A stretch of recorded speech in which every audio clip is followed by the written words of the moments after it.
पण आज मला या गोष्टीचा आनंद आहे की ज्या नेत्याला मराठवाड्याच्या विकासाचा एक दृष्टिकोन आहे अशा प्रकारचा नेता हा भारतीय जनता पार्टी सोबत आलेला आहे। आणि मला विश्वास आहे की आता अशोकराव सोबत आल्यामुळे केवळ नांदेडच नाही मराठवाडा आणि महाराष्ट्रामध्ये निश्चितपणे विकासाची नवीन मालिका ही आम्ही सुरू करू। आणि म्हणून पहिल्यांदा अशोकराव तुम्ही तुमच्या मतदारसंघात माझं स्वागत केलं आहे। तुमच्या मतदारसंघाच्या लोकांचे मी आभार मानतो की त्यांचे आशीर्वाद दिले म्हणून तुम्ही आमच्या सोबत या ठिकाणी आलात म्हणून आपल्या सगळ्यांचे मनापासून मी आभार मानतो।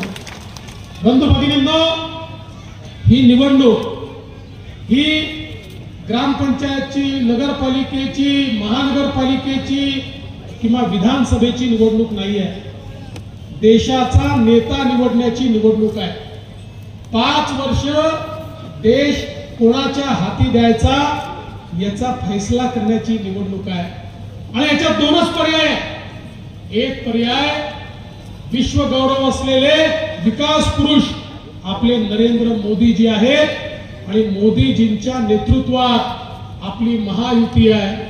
मोदीजींच्या नेतृत्वामध्ये आपले शिवसेनेचे आपले एकनाथरावजी शिंदे आहेत। मोदीजींच्या नेतृत्वामध्ये राष्ट्रवादी काँग्रेस पार्टी आपले अजितदादा पवार आहेत। मोदीजींच्या नेतृत्वामध्ये या ठिकाणी रिपाई असेल, या ठिकाणी मनसे असेल, या ठिकाणी रासप असेल, वेगवेगळे पक्ष हे सगळे एकत्रितपणे आम्ही सगळे लोक भाजपचे आम्ही सगळे मोदीजींच्या नेतृत्वात या ठिकाणी काम करतोय।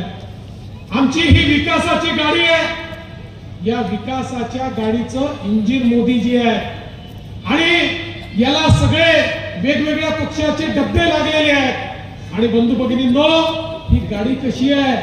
दीन दलित, गोर गरीब, आदिवासी, शेतकरी, शेतमजूर, महिला, अल्पसंख्याक, भटके, विमुक्त, ओबीसी सगळ्यांना मोदीजींच्या गाडीत बसायला जागा आहे। मोदीजीची गाडी सगळ्यांना घेऊन विकासाकडे जाते। सबका साथ, सबका प्रयास, सबका विश्वास, सबका विकास अशा प्रकारचं मंत्र घेऊन ही मोदीजींची गाडी चालते। आणि दुसरीकडे राहुल गांधींची गाडी आहे, त्या गाडीची अवस्था अशी आहे त्याला बोगी एकही नाही आहे, त्या ठिकाणी केवळ इंजिन आहे। राहुल गांधी म्हणतात या गाडीचं इंजिन मी आहे, शरद पवार म्हणतात गाडीचं इंजिन मी आहे, उद्धव ठाकरे म्हणतात गाडीचं इंजिन मी आहे, लालू प्रसाद यादव म्हणतात मी इंजिन आहे, ममता बॅनर्जी म्हणते मी इंजिन आहे, मुलायम सिंगांचा मुलगा म्हणतो मी इंजिन आहे, स्टॅलिन म्हणतो मी इंजिन आहे।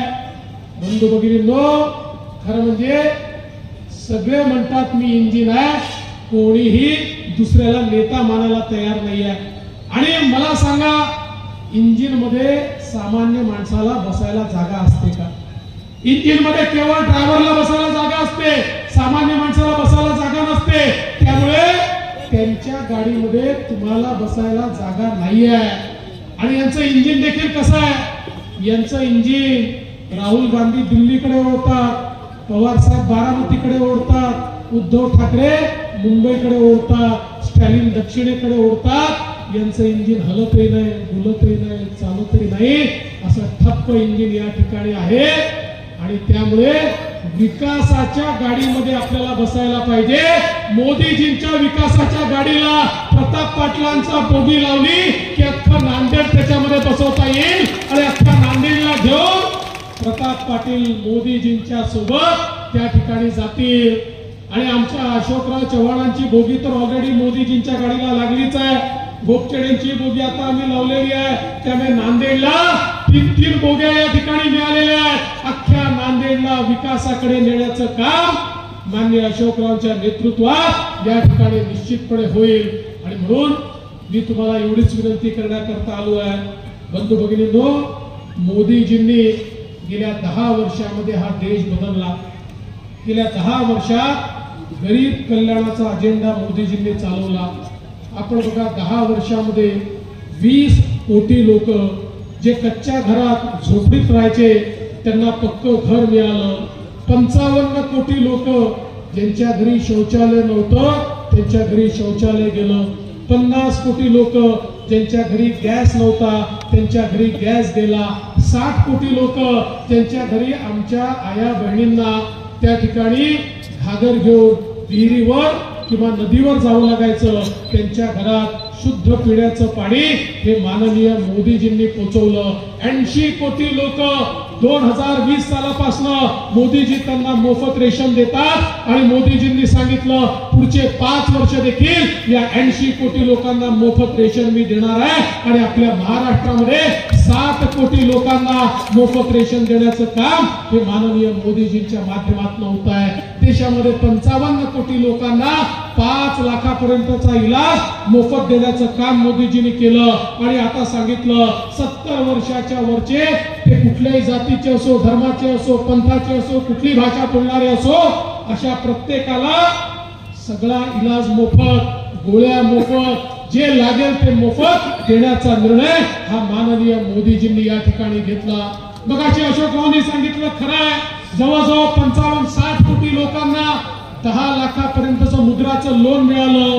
पूर्वी कोणी बँकेमध्ये गेलं तर बँक मॅनेजर विचारायचा तुमच्याकडे तारण ठेवायला काही आहे का, तुमच्याकडे गॅरंटर आहे का. मोदीजींनी सांगितलं 10 लाखापर्यंतची गॅरंटी माझी, बिना गॅरंटर आणि बिना तारण तुम्हाला यांना कर्ज द्यावं लागेल. 55-60 कोटी लोकांना कर्ज त्या ठिकाणी मिळालं. आणि मला सांगताना आनंद वाटतो त्याच्यामध्ये 31 कोटी महिला आहेत ज्या आज आपल्या पायावर उभ्या राहिल्या आहेत. बंधू भगिनींनो, मोदीजी सांगतात एक पुरुष जर पायावर उभा राहिला तर केवळ पुरुष पायावर उभा राहतो, पण एक महिला पायावर उभी राहिली तर पूर्ण परिवार पायावर उभा राहतो. आणि म्हणून मोदीजींनी 80 लाख बचत गटांना 8 लाख कोटी रुपये दिले आणि सांगितलं महिलांच्या हाताला काम मिळालं पाहिजे. आणि आता मोदीजींनी सांगितलं या महिला बचत गटाच्या ज्या वस्तू आहेत त्याच्याकरता airport, railway station, bus station सगळ्या सरकारी जागांवर त्या ठिकाणी जागा राखीव ठेवली जाईल. आणि या महिलांच्या बचत गटाच्या वस्तू या ठिकाणी विकून आणि महिलांच्या हाताला काम हे देण्याचं काम माननीय मोदीजींनी केलंय. आज आमचे जे सिनियर सिटीजन आहेत ज्यांना वेगवेगळ्या प्रकारच्या गोष्टींची आवश्यकता पडते पण पैसे नाही त्यामुळे ते घेऊ शकत नाही. मोदीजींनी वयोश्री सारखी योजना आणली. कानाचं यंत्र पाहिजे तर कानाचं यंत्र, कवळी पाहिजे तर कवळी, चष्मा पाहिजे तर चष्मा, स्टिक पाहिजे तर स्टिक, कमोड पाहिजे तर कमोड. प्रत्येक गोष्ट त्यांना ज्या ज्या गोष्टी पाहिजे 4-4, 5-5 गोष्टी ज्या एकेकाला लागतात या सगळ्या गोष्टी मोफत देण्याचं काम हे मोदीजींनी त्या ठिकाणी केलं. आणि एवढंच नाही तर आमचे जे दिव्यांग जन आहेत यांना गाड्या तर दिल्याच, पण ज्याचा पाय नाही आहे त्याला प्रोस्थेटिक पाय दिला. तो असा पाय आहे की जो पाय लागल्यानंतर ज्याला कालपर्यंत चालता येत नव्हतं आता मोटरसायकलची किक मारून मोटरसायकल चालवू शकतो. ज्याला कालपर्यंत हात नव्हता त्याला प्रोस्थेटिक हात दिला. आज तो त्या ठिकाणी सर्व प्रकारची कामं करू शकतो. समाजातल्या प्रत्येक घटकाला मदत करण्याचं काम मोदीजींनी केलं. आज आमचे जे पाराबलुतेदार आहे, आमचे जे पारंपरिक व्यावसायिक आहे यांच्याकरता 24,000 कोटी रुपयाची योजना मोदीजींनी आणली आणि सांगितलं की या माध्यमातून त्यांच्या पारंपरिक व्यवसायाला अधिक बळ मिळालं पाहिजे, त्यांना आधुनिकता आणता आली पाहिजे, त्यांना प्रशिक्षण मिळालं पाहिजे, त्यांना त्या ठिकाणी खऱ्या अर्थानं आर्थिक सहाय्य मिळालं पाहिजे आणि त्यांच्या पुढच्या पिढ्यांचंही कल्याण झालं पाहिजे. म्हणून मोदीजींनी आज त्यांच्याकरता योजना आणली. आमच्या आदिवासी समुदायाकरता 30,000 कोटी रुपयाची योजना मोदीजींनी आणली आणि सांगितलं प्रत्येक आदिवासी पाड्यावर, वाड्यांवर, वस्त्यांवर त्या ठिकाणी सगळ्या प्रकारच्या सोयी पोचल्या पाहिजे. त्या सोयी पोचवण्याचं काम मोदीजींनी केलं. आमच्या अनुसूचित जातीच्या लोकांकरता मोदीजींनी स्टँड अप सारखी योजना आणली आणि त्या ठिकाणी सांगितलं प्रत्येक बँकेला, बँकेच्या प्रत्येक ब्रँचला आमच्या अनुसूचित जातीच्या मुलांना कर्ज द्यावंच लागेल. आणि ज्या बँकेच्या एकाही ब्रँचनी जर कर्ज द्यायला नकार दिला तर संपूर्ण बँकेचं लायसन्स रद्द होईल. आज लाखो आमचे दलित उद्योजक माननीय मोदीजींनी या ठिकाणी तयार केले. बंधू भगिनींनो, आज आपल्याला माहिती आहे राज्याच्या सरकारने आमच्या बंजारा समाजाकरता आमच्या तांड्यांवर व्यवस्था झाली पाहिजे म्हणून त्या ठिकाणी सेवालाल महाराजांच्या नावाची योजना सुरू केली आणि त्या योजनेच्या माध्यमातून प्रत्येक तांड्याचा विकास करण्याचं काम हे आपल्या सरकारमध्ये आज आपण सुरू केलं. समाजातले जेवढे घटक आहे प्रत्येक घटकाला त्या ठिकाणी सोबत घेऊन आज आपलं सरकार काम करते आहे. आज आपल्याला माहिती आहे आपले जे शेतकरी आहेत त्या शेतकऱ्यांना किसान सन्मान योजना माननीय मोदीजींनी दिली, 6,000 रुपये त्या ठिकाणी दिले. तर राज्यातल्या आपल्या सरकारने देखील 6,000 रुपये देण्याचा निर्णय केला. आज 12,000 रुपये किसान सन्मान योजना आमच्या शेतकऱ्याला आपण देतो. आणि एवढंच नाही तर या वर्षी जगामध्ये युद्धजन्य स्थिती चालू झाली. रशिया आणि युक्रेनचं युद्ध सुरू झालं, तिकडे वेगवेगळ्या देशांचं युद्ध सुरू झालं. परिणाम असा झाला की जगामध्ये शेतमालाचे भाव पडले. आमच्या देशामध्ये देखील जगाप्रमाणे कापसाचे आणि सोयाबीनचे भाव पडले. तर आपल्या सरकारने निर्णय घेतला आणि आमच्या शेतकऱ्यांना कापसाच्या आणि सोयाबीनच्या शेतकऱ्याला 4,000 कोटी रुपये भावांतर योजनेच्या अंतर्गत देण्याचा निर्णय आपण केला. आणि त्या ठिकाणी आचारसंहिता संपल्यानंतर शेतकऱ्यांच्या खात्यामध्ये तो पैसा देखील जमा करण्याचं काम आपण करतोय. बंधू भगिनींनो, या ठिकाणी समाजातल्या कुठल्याही घटकाला मागे ठेवायचं नाही हे आपण ठरवलेलं आहे. माननीय अशोकरावांनी सांगितलेली गोष्ट खरी आहे. आज खऱ्या अर्थानं या मराठवाड्याला काही पाहिजे असेल तर मराठवाड्यामध्ये पाण्याचा प्रश्न सोडवणं गरजेचं आहे.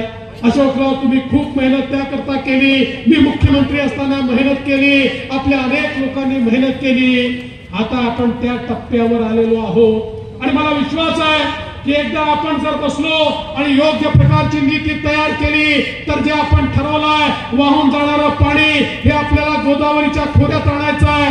आपल्या हिच्याचं वाहून जाणारं पाणी जे आता तिकडे तेलंगणाकडे चाललंय ते आपल्याला थांबवायचं आहे आणि त्या माध्यमातून आमच्या शेतकऱ्याच्या शेतीला पाणी द्यायचं आहे. मला विश्वास आहे की याच वर्षी या कामाची सुरुवात देखील आम्ही त्या निमित्ताने करू आणि निश्चितपणे आपल्या शेतकऱ्यांना सुजलाम सुफलाम आम्ही करू.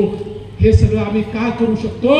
कारण आमच्या पाठीशी माननीय मोदी साहेब आहेत. मोदी साहेबांनी या महाराष्ट्राला सिंचनाकरता आतापर्यंत 35,000 कोटी रुपये दिले आणि त्यामुळे महाराष्ट्रातल्या बंद पडलेल्या सगळ्या योजना या ठिकाणी सुरू झाल्या. बळीराजासारखी योजना दिली. विदर्भ आणि मराठवाड्यातल्या सिंचन प्रकल्पाला मोठ्या प्रमाणात त्यातनं निधी मिळाला. आज सिंचन प्रकल्प पूर्ण होत आहे कारण मोदी साहेब आपल्या मागे आहेत. आज आपण पाहू शकतो सगळीकडे रस्त्यांची कामं चालली आहेत, रेल्वेची कामं चालली आहेत. मराठवाड्याला रेल्वे पासून दूर ठेवण्यात आलं होतं. मराठवाड्यामध्ये देखील आता रेल्वेची कामं मोठ्या प्रमाणात चालली आहेत कारण आपल्या पाठीमागे माननीय मोदी साहेब आहेत. मोदी साहेबांनी या महाराष्ट्रामध्ये रेल्वेच्या कामाकरता 1,00,000 कोटी रुपयांपेक्षा जास्त निधी दिला. मोदी साहेबांनी गडकरी साहेबांच्या माध्यमातून राष्ट्रीय महामार्गांकरता 1,50,000 कोटी रुपयांपेक्षा जास्त पैसा दिला. बंधू भगिनींनो, 60 वर्षात जो पैसा मिळाला नव्हता तो पैसा 10 वर्षामध्ये या महाराष्ट्रामध्ये माननीय मोदीजींनी दिला आणि म्हणून हे परिवर्तन दिसत आहे. आणि म्हणून मी तुम्हाला सांगण्याकरता आलो आहे ही साधी निवडणूक नाही आहे. ही निवडणूक या देशाचं भाग्य बनवणारी निवडणूक आहे.